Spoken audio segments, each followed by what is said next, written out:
Hey, this is Brian. Thanks for watching Kies. Today I am super excited to debut our Kies MOTON coilover collaboration for the G80, the G82, the G81, and the G87. We've been working on this kit since 2022 because we wanted to make sure that it was absolutely perfect before it hit the market. I've driven to Florida on this kit twice from New Jersey, which is about 18 hours each way. I have lived with this kit day in and day out. We wanted to make sure that we brought you guys the absolute best of the best, and here it is. Now, while we were working with them, I gave them some specifications on what I was looking for and what I was not looking for, because just like you, I've had some really good experiences with coilovers, and I've had some horrible ones. One of the big things that I found with a lot of coilovers on the market is that they are geared towards the track. And guess what? 99% of the time, you're probably driving on the street. So we wanted to make a very comfortable set that was very capable for the track, yet it's not gonna interfere with your day-to-day commute to work. Now, we have a lot of really cool things going on the table here, but before I show you the end result,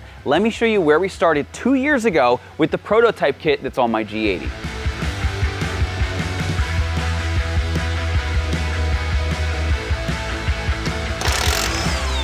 Now, since I have to pop the hood, it would be wrong of me not to plug our brand new quick release hood latch. All right, the most notable changes occurred on the front. So if you take a look at my prototype kit, you'll notice that I used quite a few zip ties. And that's because one of the things that I wanted to make sure that we had in these kits is an appropriate spot to house your wheel sensor. Although this works, it does not look super glamorous. So we have now a little included bracket that's gonna make sure that that is going to bolt up as it should from the factory. We also realized when we first installed these that the drop links were going to need to change. So now we actually have appropriately sized ones. I have a different brand on here just to get me by for a little bit. Another thing you'll notice is that if you look up here, there are these little Allen bolts. Because our kit comes with camber plates, we had the adjustment point down here, which, as you can imagine, is super annoying to get to. We redesigned the kit with MOTON. I gave them some feedback, and they developed this slide action here. And as you can see, instead of bolts that go up from the bottom, now you just take your factory bolts, you bolt it down. So all you need to do is slide this wherever you want it to be,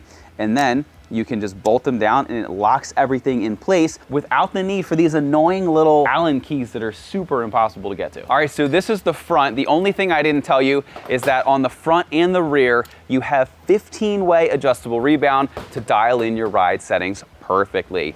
On the rear, what we wanted to do, as many of you already know, with the BMWs, whether it's a G80, an F80, an F30, G20, whatever you have, typically, BMW will have the spring and they'll have the shock completely separate. What we wanted to do is do more of a traditional coilover approach, not only just in the front, but also in the rear, something like you'd find on a 992 Turbo S, you'll find on an Audi R8 and many other supercars. They go with this, so we wanted the absolute best for your car as well. And as far as the 15-way adjustment point goes, it is easy to access right over here. I know it's easy to access because I drove to Florida with Zach, and we pulled over in south of the border because we needed to make some adjustments. And it was easy to do even under your car with a sketchy jack in a parking lot. Don't recommend it, use jack stands. On the top, so here it is right here, super easy to get to. I like to leave all the plastics on. I just remove the portion right there, that little rubber piece that has the EDC. Whenever you go to a coilover setup like this, you are going to lose EDC. You can do one of two things. Well, you can do three things. A, you could do nothing and get alerts. Nobody likes that. Second, we're going to show you in this video how to code it out with PROTOOL. If you don't want to mess with the coding, there's also an additional module that we have on our website. All of this is linked for you down below, all the tools, parts, everything we're going to be using in today's video. But there's also a little module that you can actually plug into your EDC sensors, basically tricks the car. If you don't want to go that route, you can always code it out. It's super easy, and we're going to walk you through step by step. What I love about these kits too, not only can you adjust the camber, but you don't have to even compress the springs to reuse the top hats. We're going to give you everything you need for the best experience possible. So with that, let me show you how to install them on Edwin's G82 M4. Now for this process, as you can see, we are going to be using a lift today. The lift is strictly for camera angles. You do not need a lift to do this. If I was doing it at my house, I would just use a jack and a jack stand. To help you guys who are going to be DIYing it, we are going to be doing it on the lift as low as possible. This is as low as we can safely lock the lift. So we're going to do some things with a basic floor jack to help support some parts, just like you're going to be doing at home. When we get to the rear, we are going to have to put the car much higher up, strictly for camera angles. So with that, let's get started by removing the wheels. Now, when removing your wheels, we always recommend using a protective socket to help protect your wheels. like this one here we have at Kies. Then once you remove the bolt, we also recommend using a wheel hanger. We actually have our very own that we just released. It's made of stainless steel. It's incredibly strong. We even put a ball tip on the threaded side to make sure it's going to thread super nice. And one thing that you'll notice is there's no knurling. So what does that mean? That means we're not going to act as a file on your wheel like many other brands do. But if it gets stuck, you'll notice there's a 1/4" drive in the end. Pop your ratchet in and you'll be able to easily remove it. So now that we have a safe way to remove our very expensive wheels, let's remove the rest of the lug and pull the wheel off. Now the car we're going to be working on today is X-Drive. If you have a rear wheel drive vehicle, you can skip this part. But right over here, we have what's called the collar screw. And this basically bolts your hub to your axle. For this process, we need to disconnect that. To do so, you're going to need a 17mm Allen and some kind of breaker bar. Now, if I just go to spin this, obviously it's just gonna spin and spin and spin. So what I'm going to do now is I'm going to ask Zach to jump in the car, press down that brake pedal super hard so I can remove this bolt. All right, here we go. Okay, and there you have it. All right, from here, what you're going to do is disconnect your wheel speed sensor. To do this, you're going to need a T30, and we are going to reuse this bolt on our new suspension. Okay, and this pulls right out. All right, next what we're going to do is we are going to disconnect the drop links or end links. As you can see over here, there is a 16mm nut, and in the inside of the bolt, it's a T30. We're gonna show you under here because the camera angle is really good, and then I'm gonna do the exact same thing on the top. So you're gonna take your 16mm, you're going to have it on loosen, and then I like to use a little ratchet like this. You're going to set this one to tighten because you want them to go opposite directions. I'm just going to hold my T30 steady while I break this loose, and then you can fully remove the nut. Okay, and then I'm going to do the exact same thing on the top. Then once that's loose, you can completely remove it. As you can see, mine is removing with ease. If yours is not, all you want to do is just take the rotor and just shift it in a different position, and there should be a point where there's basically no tension at all. Okay, just like that. All right, so now what we're going to do is we are going to loosen the strut tower bolts. To get to it, you're probably gonna have plastic where Edwin here has some carbon. You're going to remove this panel here. To remove this plastic rivet and this one over here, what you want to do is get a tool in here,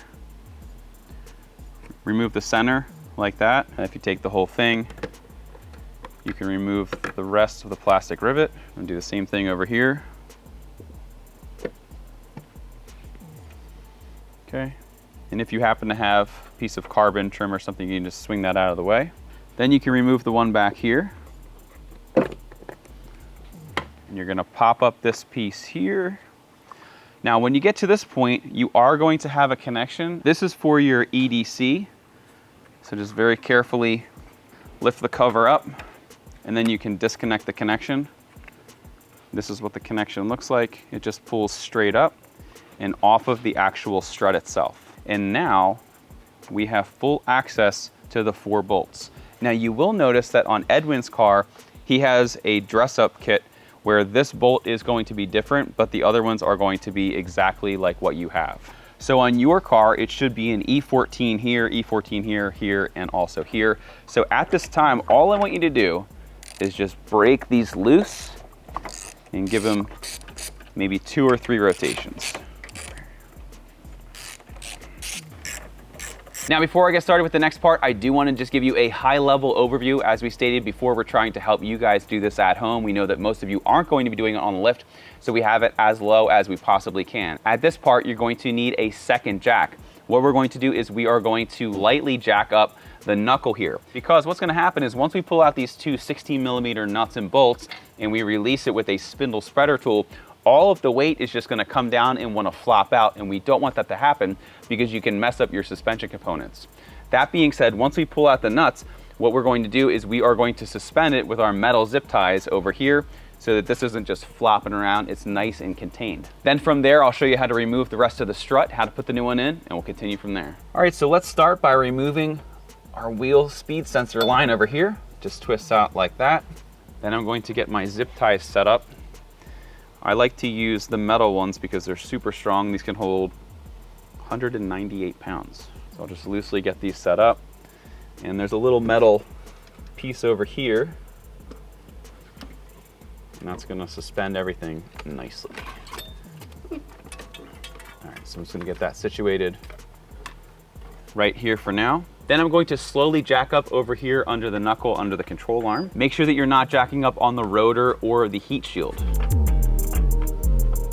All right, so now that we have just a little bit of pressure on there, we are now safe to remove the 16mm nuts and bolts that hold the strut to the knuckle. Now, one thing to take note of is that the bolts go from the front to the back. So what I like to do is I always like to put them on the ground in the orientation that I took them off. Okay, then you can remove this and push this little bracket back. Now, one thing I want you to take note of is the ABS sensor right here is going to go in front of the strut. Make sure that when you put everything back together that this accidentally doesn't end up on the other side. Now, if you're familiar with doing suspension on BMWs, the knuckle has a compression system that actually holds it to the strut. Therefore, what you're going to need is a spindle spreader tool. This is basically an oval shaped tool. It's going to slide into the back. There's a little slot back here. It's gonna be hard for you guys to see. And then what you do is you twist it 90 degrees and it spreads it just a little bit. Typically, this is going to be enough to get this to slide down. Sometimes you are gonna have to take a pry bar or a flathead and just give it a little extra push just to get the slide you need. So what I'm gonna do now, I'm gonna set up one on the top and the bottom section over here. So again, all you wanna do, get it set up, twist it about 90 degrees, and then I let it just hang out in there. I'll do the same for the top one.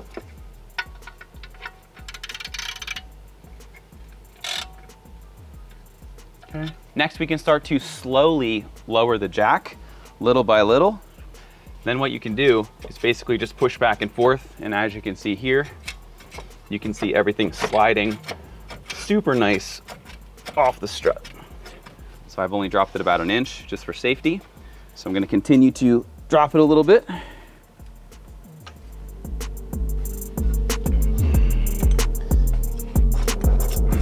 Now, the reason we loosen the bolts up top is so that it gives us a little bit more wiggle room.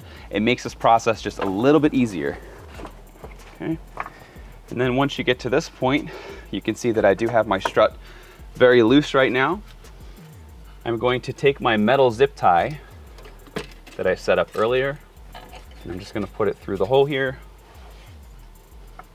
And again, you can see that this is very manageable, even with just one person. Okay, so I'll tighten this up a little bit. All right, now at this point, I don't have to worry about the swinging and ripping any of these lines or anything. You can see that there's no tension on any of the lines, and it's making it super easy to just hold it in place. So what you can do now is fully remove all of the bolts from the top. Be mindful when you release that last one, you have to hold the strut or it's gonna hit you in the foot. See, that wasn't so bad. All right, so now that you have everything out with the old suspension, it's time to install our new suspension. You wanna make sure that you install the correct side. This will say FR, this is front right. If you're in the US, it's your passenger side. If you have an all-wheel drive car, you're going to have this little sleeve right here. Basically, what's going to happen is this is going to go into the knuckle first, and then we're gonna slide this in. This is supported by this little C-clip right here. When you install it, make sure that you can't really see any of the C-clip. It should sit all like that, nice and flush. If you have a piece where this is popping up, you need to make sure that you press it back down into that groove, just like that. Now, when it comes to positioning of the top, what you wanna do, you wanna have it so the R is facing that side of the vehicle. You wanna have it in this orientation so that this is going to basically be no camber. And if you go like this, you can go to about -4 camber. So as long as you have the center portion basically centered in your strut tower, when it's like this, you are in the correct position. Then on the bottom, you're going to have this portion that sticks down. This is going to go in this position. One of the really cool things about our kits is that they are rebuildable. So over time, say you have 30, 40, 50,000 miles on it, you're tracking the car and you want to rebuild them, we do have the ability to rebuild them. We can also convert these from a one-way suspension setup to a two-way. So if you ever wanted to add an external canister, we have the ability to do that as well. That's why you'll see additional features like this nut down here. Now, the last thing that I do want to tell you about this is that the Kies colors, this is a limited edition option. Once these are sold out, we will be selling these as just the pure Moton kit. Exact same kit, a little bit different color scheme, and of course, these are limited edition, so make sure to get them while they last. All right, so what you're gonna do now, take your sleeve. That's gonna slide in just like that. Then we're going to take our front coilover and we are going to route it up. What I like to do is just get this situated over here, and then you can start to feed in some of your bolts from the top very loosely just to hold it in place.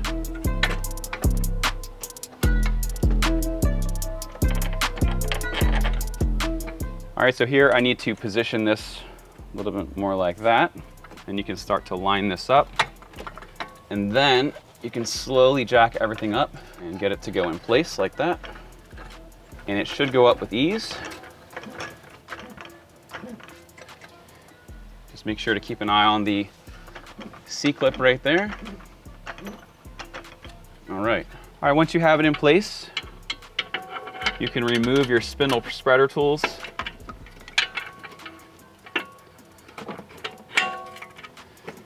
Then you can take this clip from the back, position it into place. I'll feed in the lower bolt first. Remember, they do go front to back. I'm gonna cut my zip tie that I used to hold it with. Pull this out. I'm gonna feed the top one in. Then with your 16 millimeters, you can tighten these down and torque them to 56 Newton meters. We'll do the bottom one. All right. Torque to perfection. All right, now we're going to tighten the top bolts, the strut mount bolts. These, it is recommended that you replace them. We're going to torque them to 28 Newton meters and then an additional 120 degrees of rotation. Before you torque them down, you wanna make sure, what I would recommend is that you take the strut and you pull it all the way out. This is going to give you zero negative camber. You are going to have to get the car aligned, whether you do lowering springs, coilovers, regardless of the brand. You always want to make sure that you have everything properly aligned afterwards. So what we recommend doing is just setting it to the least aggressive setting with the most camber, and then from there you can have everything dialed in at the shop.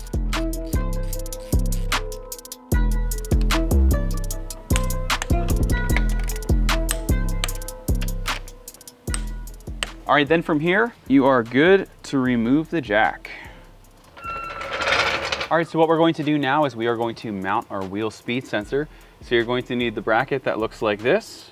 Then you're gonna take your wheel speed sensor, you're gonna feed it back this way, clip it back to the bracket, if you haven't done so already.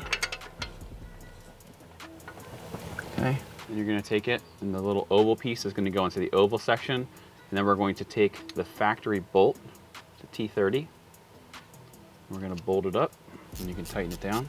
Then this is going to get mounted down here. What I like to do is I like to have it as low as it can go. So take the other piece of the bracket, and you feed the bolts through, then put the 8 millimeter nut on. You can just hand twist that, and then you can install the back one. Then what you can do is you can tighten it down with an 8 millimeter socket and a 4 millimeter Allen.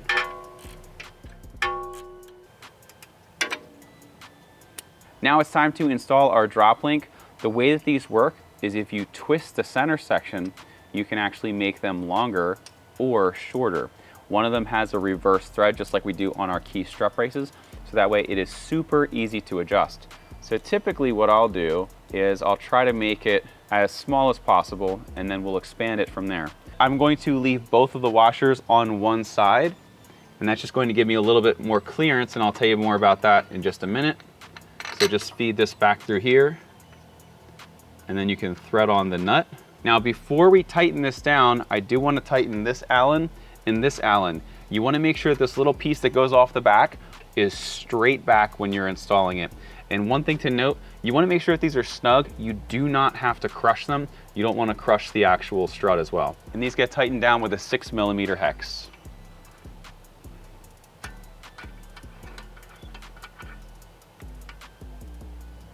Then what we're going to do, we're going to adjust this until we can get it to go through. Here we go.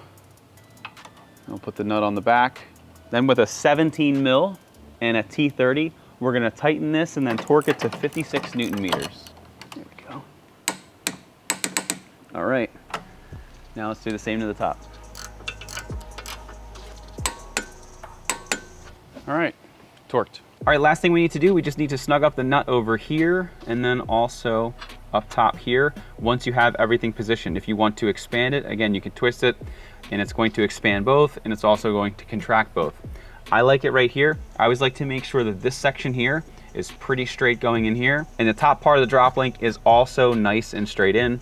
Once it is, you can hold it with a 16 mil. You can tighten it with a 17. Okay, so that side's good, and that side is as well. Now off camera, we've already done the driver's side. The only difference in the driver's side, and something you have to be very careful about, there's a little plastic bar over here that's a height adjustment sensor. So what you want to do, there's a little 10 mil on this side and there's a 10 mil on the back. You need to remove that before you start pressing this down, otherwise you're going to rip it in half and you don't want to have to replace that. So just make sure you note that on also the front and rear on the driver's side. Next, you want to take a collar bolt, and what you want to do, make sure that your axle is lined up. There are little grooves. You can hear it as you twist it. Make sure that everything is nice and aligned straight in there. Then you can thread this in, and this is going to get torqued to 210 Newton meters and then an additional 90 degrees of rotation. All right, now for this part, we have Zach back in the car to press on the brake. If you don't have a second person, you could always use a block of wood or something like that and wedge it between your seat and the pedal. So let's tighten this up.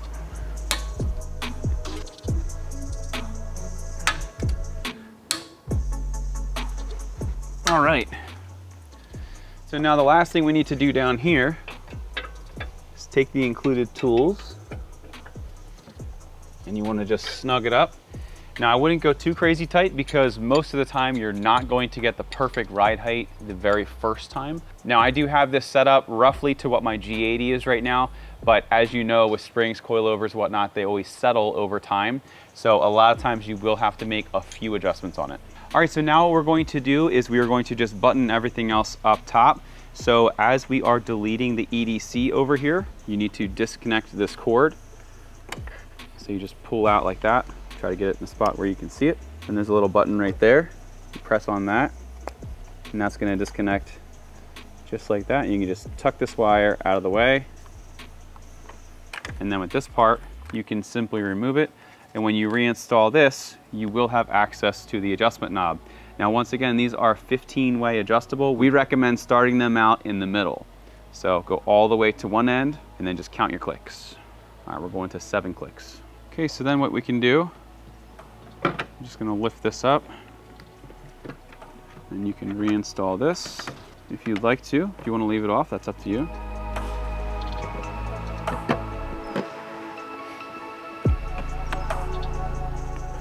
So the front at this point is completely done. Now let's move to the back. Rear is a little bit easier, so let's start by removing the wheel.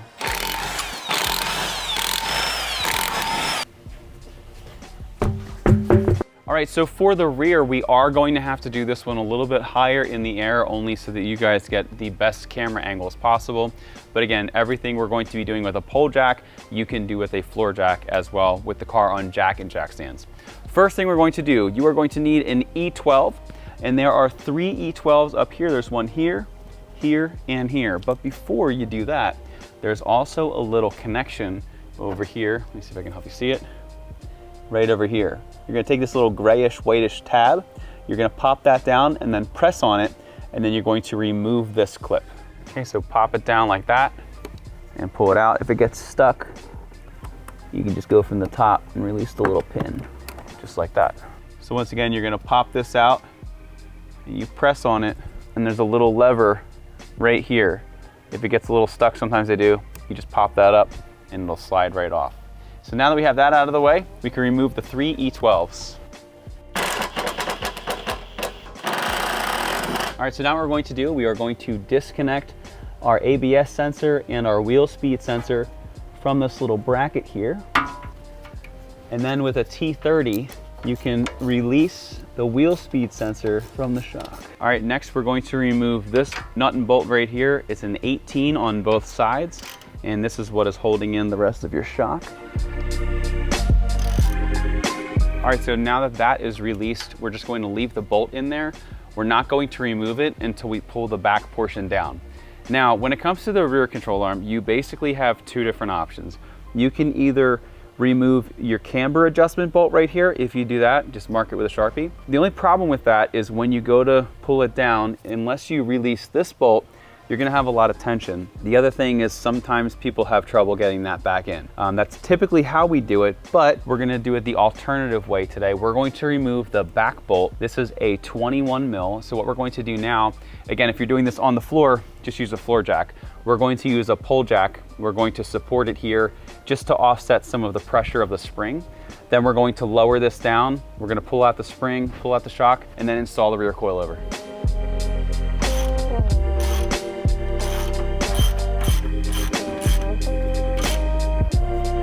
Okay, then from here, just lower this down. Nice and easy. And from here, your spring will come out with absolute ease. Remove the bolt. Remove your shock. And that'll come out super easy too. All right, so here you can see we have the rear coilover. As you can see, I have already compressed it quite a bit. I typically start with about 2.5 inches from the top of this to this, and then you can adjust from there. Another thing I want to note is that this one over here is for the passenger side. You'll see that we have this little bolt right there. Again, if you ever wanted to convert these to 2-ways with an external canister like I have on my F80, you can do that. I like to make sure that it faces out. So what you can do now, take this, feed it up, and you can line up the bottom, but we're not gonna actually put the bolt in yet. What you're gonna do instead is just take this, line everything up with the rear, and you can take your bolt and put it back in. Now, a lot of times what's gonna happen is the bolt isn't gonna wanna go in because it's going to be offset too far to the back. So what I like to do, if you go over here and you leverage against this bar right here, this is gonna help you push that out enough to where you can start to get this bolt in.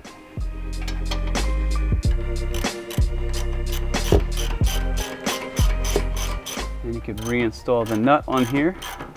Now I am going to snug this up now, but we're going to do the final tightening on the ground. Whenever you're tightening any suspension components, you want them to be at your natural rest state. And the reason for that is if you tighten it now, you're gonna put a lot more wear and tear on the little bushing in here, and you could prematurely wear it out. So to do my final tightening, I'm actually going to take the car off the lift and put it on some race ramps, which are about 10 inches high. I'm gonna slide under and we'll do the final torquing then.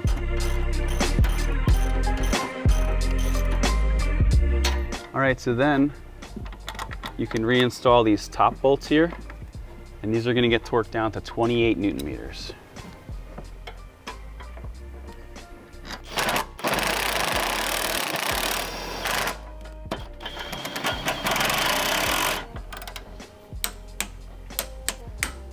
Okay, then you can take your bolt here and pop this through. If it's a little bit too tight, you might need to jack this up just a little bit. All right, and then this bolt is going to get tightened down to 100 Newton meters and then 90 degrees of rotation.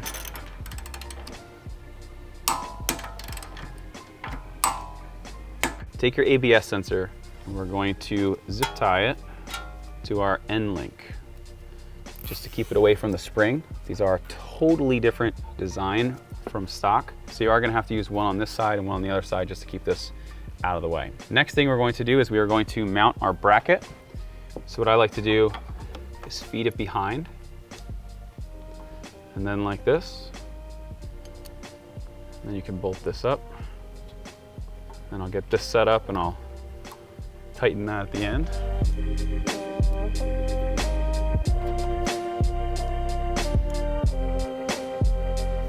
And just like we did on the other side, we can tighten it up. Okay, that's nice and strong. And you can tighten this.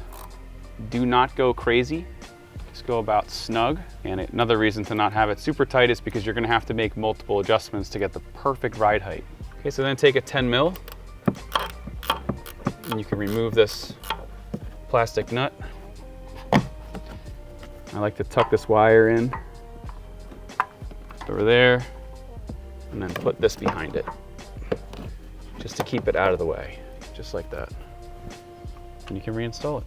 All right, at this point, everything is fully installed with the exception of those 2 bolts at the rear section of the control arm, which need to be torqued down to 165 Newton meters. Again, you want to put your wheels on, torque all your bolts to 105 foot-pound, and then we're going to use race ramps so we get the whole weight of the car at ride height before we torque those down. Then from there, it's going to be a lot of personal preference. You can set the rebound. Again, we recommend setting it in the middle and then decide if it's too firm or too soft. We did design this in a way with Moton where everything is going to be very comfortable, yet it's very trackable as well. So let's throw the wheels back on, put it back on the ground, do the final torque, and check it out.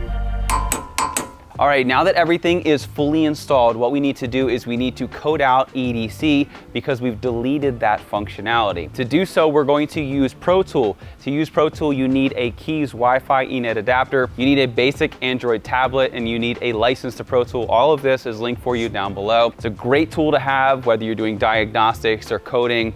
It's something that we literally use on all of our BMWs, so it's definitely worth the money. First thing you're going to do, take your Kies ENET Wi-Fi adapter and take a look at the back. It has the network ID and also the password. You're gonna take this, and you're gonna plug it into your car. For this whole process, everything is going to be wireless. All right, so at this point, you're going to log onto the tablet and you're going to connect to the Kies network. From there, you're going to launch PROTOOL. And before I do anything else, I need to triple click the start stop button to put it in diagnostic mode. Then I can hit connect, and it's going to establish a connection with the vehicle.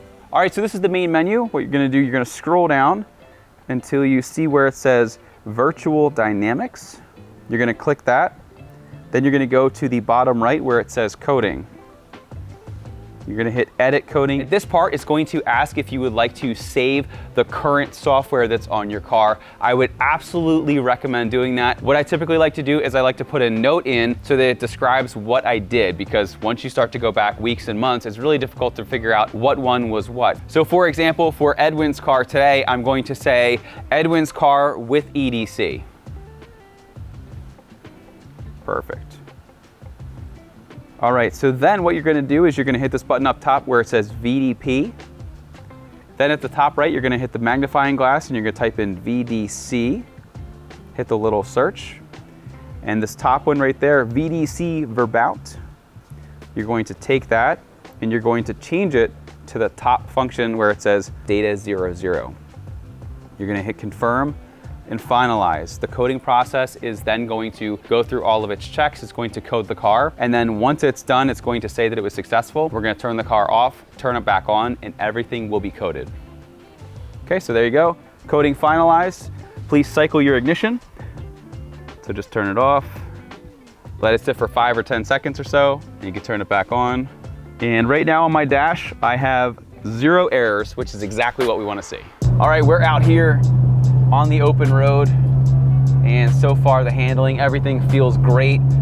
Like I said before, as far as coilovers go, I've had this kit on my car. We've done, I don't know, 8,000 miles, maybe 10,000 miles or so. As far as coilovers go, they are so comfortable compared to other brands that I've used in the past. They are a high-end brand. Moton is one of the best that you can get for these cars. So that's why we went to the top when we chose a partner for this. The way that this car handles now and the way that it drives, incredible. We still have the car a little bit higher than I want it, but again, we need to make sure that the car settles correctly, and we also want to make sure that Edwin can get up his driveway because he has a little bit steeper driveway than I have at my place and at the shop as well. But overall, the ride quality, I can tell you this for certain. When I had older suspension on my F80, my wife hated the car, would never want to get in. On the G80, she doesn't even realize I changed it. So that is a testament to how it rides. And like I said before, this kit is great, whether you're just driving on the street or maybe you want to throw a few track days in. It's really hard to explain, it just feels so good. Especially, I've had so many poor decisions with suspension in the past. I think that's really why I love it so much, because I've lived through some really awful suspension options. So now that I have one that I absolutely love and I got to have input and be like, hey, can we change this? Can we change this? And they did it. with their expertise and their engineering. I'm not an engineer, so it doesn't make sense for me to just go out and develop a coilover. I don't know what I'm doing. But when I drive the car, I can say, hey, I wish it did this better, or I wish it did this, or can we make it do this? And then I have a professional team of engineers, the best in the industry, that can make the appropriate changes for me and give you the absolute best result. So as we said earlier in the video, we worked with Moton for about 2 years to help refine this kit. I've personally driven about 8,000 miles or so. I did track driving, I did street drive, plenty of street driving to Florida and back. It's a long, very long drive, but it was a very comfortable ride. Zach can attest to it. We had other suspension on other cars. I would have never driven them to Florida, let alone doing it twice. So a great testament to the ride quality of this kit, which is something we're very proud of. Also, the kit will probably outlast 99% of the kits on the market, because once it wears out, say you have them for 50,000 miles or so, you could always rebuild them. So you have that additional benefit as well. You also have the option, if you wanted to in time, you can add an external canister to make them a two-way. If maybe you want to take it from a nice balance of street and track, maybe you want to go, hey, I'm just going to go all in on track, we have the ability to upgrade these for you as well. And as we also mentioned, we do have them available in the Kies colors for a very limited time, so get them while you still can. Once these ones are all gone, it is just going to be the traditional Moton colors. As you saw in the installation process, we tried to demonstrate that it's a very simple process to do if you're mechanically inclined with basic hand tools. We didn't have to use anything crazy. We did use a lift, but as we said, you do not need a lift at all to do this. Something you can definitely tackle with your buddies on the driveway, or if you don't feel comfortable, you can just take it to a shop and you can give them this video that even includes every torque spec that's needed. In addition to that, whether you have this kit or maybe you have another kit, we included in this video how to code out the EDC with PROTOOL, and for links to all of the software, tools, and also products we used in today's video, be sure to see the links down in the description. Once again, my name is Brian. Hope you found today's video helpful. If you liked it, give us a thumbs up. Make sure to subscribe. Visit us at kies.com, Kies.com. Thanks for watching, and we'll see you in the next video.